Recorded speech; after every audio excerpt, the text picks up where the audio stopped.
Xperia One sekarang di tahun 2022 harganya udah jatuh banget dari cuma 2 jutaan aja. Yap, lebih murah 2 juta dibanding tahun kemarin. So, apakah makin worth it untuk dibeli tahun 2022? Langsung saja kita review Xperia One. Let's go!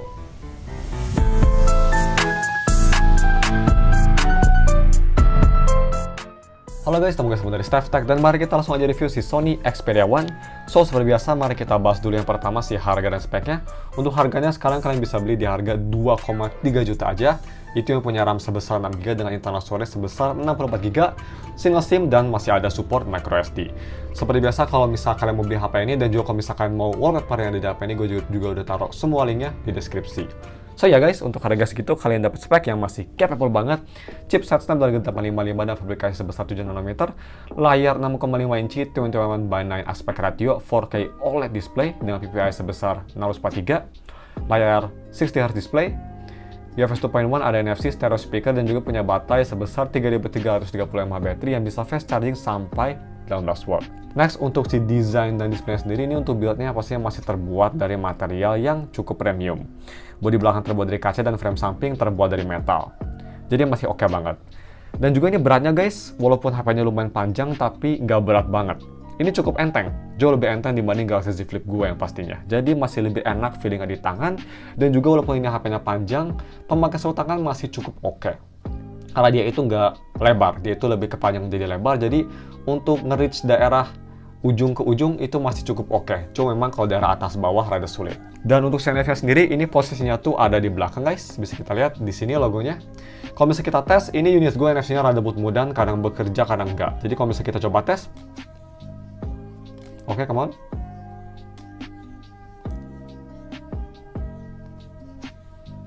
Nah, sekarang bekerja. Oke, fail to read, never mind. Nah, sekarang baru bekerja. Jadi ya, fingerprint ada di bawah, posisinya tadi gue salah. Tapi ya, ini masih bekerja, bisa kita lihat. Cuma memang kalau misalnya mau di rating, ya kira-kira bekerjanya 5 dari 10 lah. Next, untuk si LED notifikasi, dia itu ada khas HP Sony, ada di atas kiri, dia itu LED notifikasi berwarna. Dan untuk si fingerprint spin-nya sendiri, dia tuh nyatu sama power button. Bukan, gak nyatu sama power button. Dia malah dipisah sama power button, guys. Jadi, power button di bawah, fingerprint-nya di atas. Dan untuk kecepatannya sendiri, ini fingerprint-nya menurut gue cukup cepat, tapi nggak secepat HP zaman sekarang. Tapi at least dia sudah sangat akurat dan sangat reliable. Nah, terus untuk kualitas layarnya, ini gue bisa bilang untuk harga 2 jutaan, pretty much one of the best guys. Bisa bersaing dengan Galaxy S10 sekalipun. Overall, gambar kelihatan hidup dan vibrant, dengan detail yang sangat sharp, dan juga film angle yang sangat bagus. Cuma ya memang ini karena aspek ratio-nya yang besar banget, 21:9, bukan 18:9. Jadi memang kalau misalnya nonton konten tuh, bezel kanan kiri, bukan bezel sih, black bar kanan kiri kerasa tebal banget. Tapi saat itu, ini menurut gue cukup oke. Apalagi kalau misalnya mau nonton Netflix yang support 21:9, itu sangat imersif banget di HP ini. Dan untuk si full brightness-nya, Xperia One sendiri ini bisa cukup terang, bisa kita lihat di B-roll kondisi pemakaiannya tuh pas di cuaca cloudy, cukup oke. Masih lumayan kelihatan, HP masih cukup terang dan juga masih sangat usable yang pastinya. Dan terakhir untuk di segmen ini, touch delay-nya sendiri di Xperia One ini nggak ada touch delay sama sekali. Ngetik keyboard, navigasi OS, semua kerasa responsif dan nggak ada masalah sama sekali, seperti HP Sony lainnya pada gue review. Dan juga untuk si haptic feedback-nya atau vibrasi motornya, gue bisa bilang vibrasi motor di Xperia One ini cukup bagus. Kerasa kayak panci, bukan suara, yang artinya itu di atas rata-rata. Cuma memang kalau misalnya dibanding dengan HP zaman sekarang sekalipun, kayak Poco X3 GT atau Poco F3, masih lebih bagus haptic feedback di HP tersebut.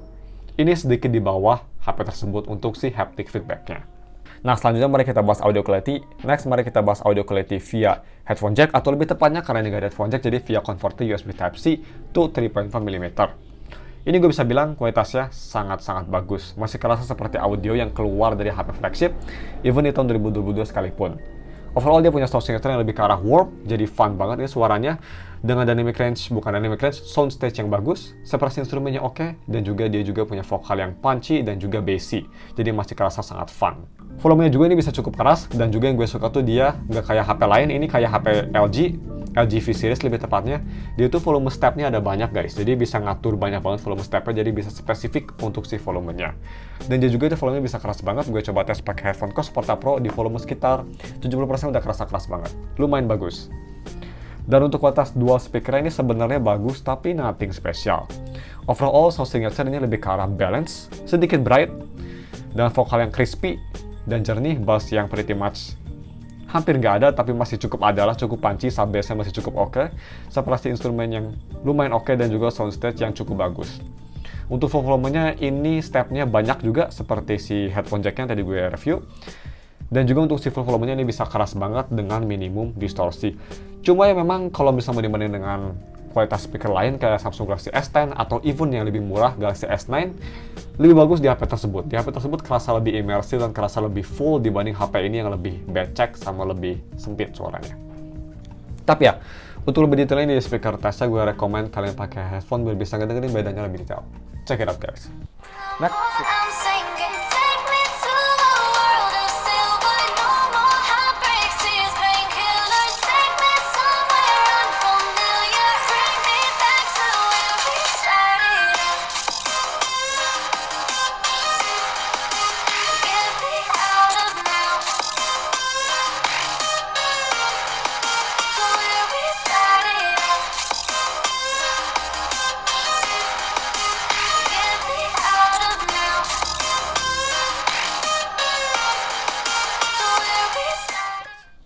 Next, si kamera quality-nya. So, mari kita bahas yang pertama, kamera quality-nya tuh, si kamera belakang dia itu pakai setup triple kamera. Main kamera 12 megapiksel f1.6, udah ada OIS. Kamera kedua 12 megapiksel f2.4 telephoto, udah ada optical image stabilization juga. Dan yang terakhir itu kamera ketiganya 12 megapiksel f2.4 ultra wide. So, kamera kelihatannya solid banget ya.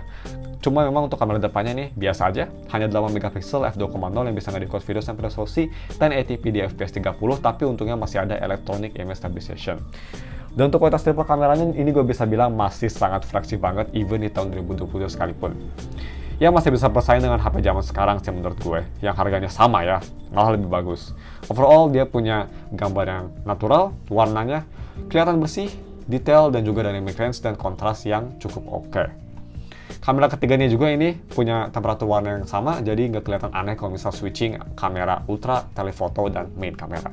Masih kelihatan natural. Cuma memang ada satu kelemahan ini untuk si night mode-nya. Gue bisa bilang ini night mode-nya atau foto malam harinya kurang oke.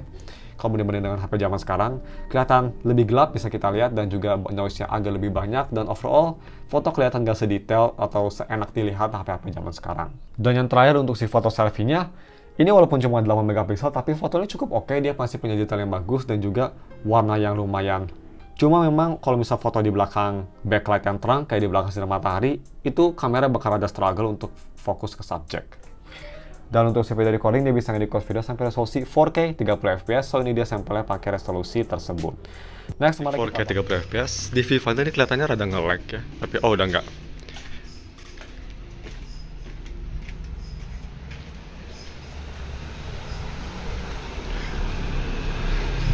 So guys, kalian bisa nilai lagi di bawah gimana kualitas audionya dan juga stabilisasinya tadi. Next, mari kita bahas si gaming performance-nya. So, dia itu pakai chipset Snapdragon 855 dan fabrikasi sebesar 7 nanometer. Dan di tahun 2022, gue bisa bilang performa 855 di Xperia One masih cukup bagus. Bisa kita lihat gue coba main game Genshin Impact di settingan medium FPS 60, overall performance menurut gue masih cukup oke. Gameplay masih cukup bagus di FPS sekitar 45-50an kira-kira, dan juga starternya tuh ada tapi lumayan minimal. Ya ini gaming experience masih bagus, cuma memang karena ini HP-nya tuh tipis guys, tipis dibanding HP lainnya. Jadi kalau misal main agak lama, lebih cepat trauma throttling, yang artinya performa bakal turun dan juga starter bakal lebih banyak. Tapi masih playable kok walaupun trauma throttling juga menurut gue. Dan untuk main game rhythm juga kayak Arcaea, menurut gue ini sangat enak. Yang pastinya ini seperti HP Sony lainnya nggak ada masalah untuk audio dan touch delay. Overall kerasa sangat solid dan enjoyable banget mau main di difficulty yang tinggi sekalipun. Nah, moving on ke si UI experience-nya, kalau misalnya kita ke settings dan kita scroll all the way to the button, ini tuh udah di Android 11 bisa kita lihat, dan untuk security levelnya sendiri dia itu di bulan Oktober 2021. Jadi untuk HP second 2 jutaan menurut gue udah sangat bagus lah ya, udah di Android 11. Dan untuk si UI experience sendiri ini gue bisa bilang masih kerasa kayak HP flagship. Ini terutama berkat si OS-nya yang pretty much stock Android, gak macam-macam. Dia tuh performanya masih oke banget, launch aplikasi masih lumayan cepat, scrolling aplikasi masih bagus, sensitivitas layar masih sangat oke, dan juga navigasi OS dan main game masih kerasa solid dan sangat snappy.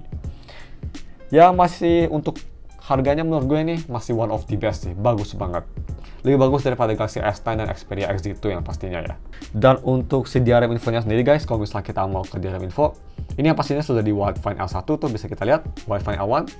Yang artinya kalau misalnya mau nonton Netflix atau streaming service lainnya bisa sampai resolusi paling tinggi. Dan juga dia juga udah support HDR10 Plus, mantap. So, yang terakhir mari kita bahas si battery life sendiri. Untuk baterainya dia itu sebesar 3300 mAh baterai yang bisa fast charging sampai 18 watt. Nah, terus untuk si ketahanan baterai sendiri cukup oke, bisa tahan full 1 hari, cukup oke. Dan pemakaiannya enteng, hanya sosial media dan nonton YouTube aja. Untuk screen time sendiri bisa kita lihat, gue bisa dapat sekitar 4 jam 40 menit dengan sisa baterai 20%. Emang bukan yang terbaik, tapi menurut gue untuk kapasitas baterai yang kecil, umur yang udah tua, plus dia itu cepat habis baterainya karena layarnya yang lumayan gede resolusinya, dapat screen time segitu masih lebih bagus lah. Masih lebih bagus dibanding Galaxy Z Flip gue yang pastinya. So, untuk si charging speednya sendiri gue ngecas pakai charger 18 watt. Gue ngecas dari 20% sampai 100% itu hanya butuh waktu 1 jam 12 menit aja. So, masih lumayan cepat juga untuk si charging speednya. Oke guys, mungkin cuma segitu aja videonya. Dan untuk konklusinya menurut gue sih di tahun 2022, Sony Xperia One yang sekarang harganya cuma 2 jutaan aja, gue bisa bilang sangat worth it banget guys. Ini turunnya gede banget dibanding tahun lalu yang cuma 4 jutaan ya. Turunnya besar banget. Kalau misalnya dibanding dengan HP yang harganya sama kayak P20 Pro atau Galaxy S10, kayaknya Galaxy S10 lebih mahal deh, di 3 jutaan ya.